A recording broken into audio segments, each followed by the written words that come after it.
Hi, I'm Dr. Amy Brenner. Dr. Jennifer Thieman. And today we want to talk to you about the pros and cons of the different routes of hormone therapy. So in our practice, we offer pretty much all of the routes of hormone therapy, and really there's just pros and cons to all of them. I just want to tell you a little story about how we kind of went down this pathway. So when I was a gynecologist in another practice, just practicing traditional gynecology, that really shaped my initial opinion of pellet therapy. I was anti-pellets because I was having all these women come in to see me for bleeding issues and endometrial hyperplasia, which can be like a pre-cancer. So I just had this preconceived idea that just pellets were just not the way to go. And so when I first started our practice here, we didn't even offer pellets. We really only did creams. And then as I started going to conferences and talking to other people, what I quickly learned is it wasn't pellets that were the problem. It was really the dose of the problem. And the people that were getting treated that I was seeing were just really overdosed, particularly with estrogen. So that was kind of my initial thoughts. So a lot of these routes of administration can be kind of, quote, wrong if the dose is wrong, if the dose isn't high enough or it's too high.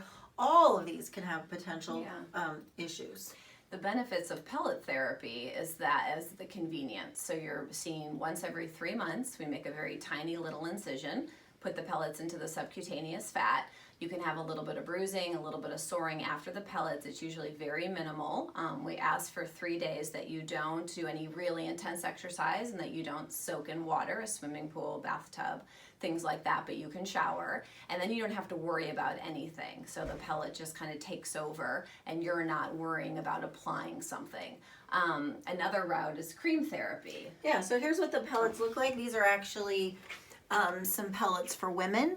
As she mentioned, women get them about every 3 months. Men get them about every 4 months, and certainly they get way more than this. And the pellets are a little bit bigger, and they're more.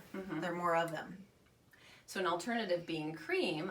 The issues with cream can be you have to remember to put it on every single day. Some practices will actually recommend doing twice daily dosing.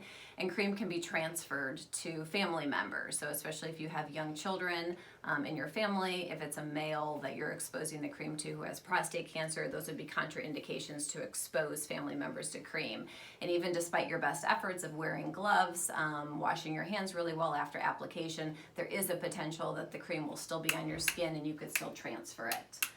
The second is some women just don't really enjoy how the cream feels. You know, we ask you to put it on the vulva or the inner thigh, and for some women they're just not comfortable doing that. But this is what the cream looks like, and that's about an approximate how much you would use. Creams also have to be measured a little bit differently than pellets. So when we're evaluating how effective the creams are, we have to order a saliva kit, which can be an extra expense to our patients. Yeah.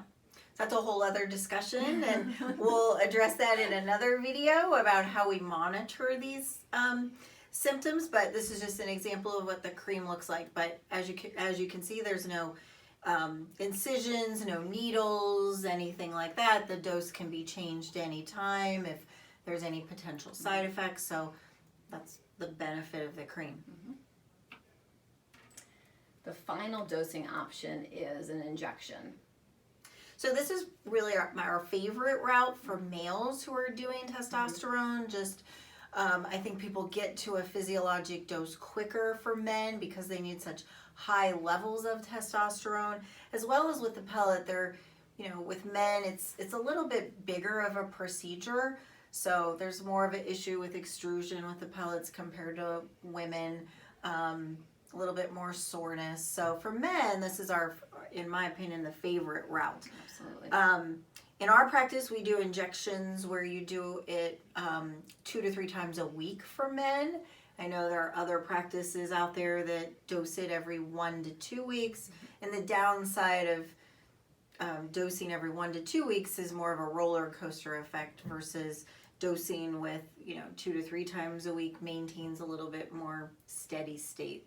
So that's it in a nutshell.